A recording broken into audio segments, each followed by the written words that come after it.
কঠোর শাস্তি প্রদান করে তাদের সমস্ত সম্পত্তি নিলামে বিক্রি করে গ্রাহকের টাকা গ্রাহকের হাতে ফিরিয়ে দিতে হবে।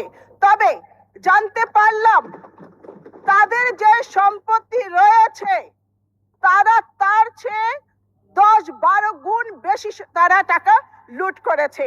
এই কারণে তাদেরকে ধরে এনে ফিরিয়ে এনে এই টাকা তাদের কাছ থেকে আদায় করার দাবি জানাচ্ছি মাননীয় স্পিকার।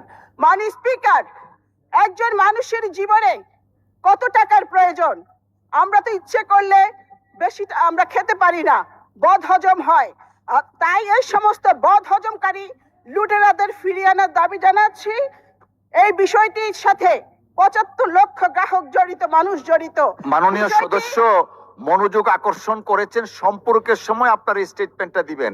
এখন মাননীয় আমার নোটিশে লেখা আছে মাননীয় স্পিকার, আমি নোটিশ দেখেই পড়ছি। মাননীয় স্পিকার, বিষয়টি অতি জরুরি বিধায় প্রয়োজনীয় ব্যবস্থা গ্রহণ করবার জন্য মাননীয় অর্থমন্ত্রীর আমি দৃষ্টি আকর্ষণ করছি। আপনাকে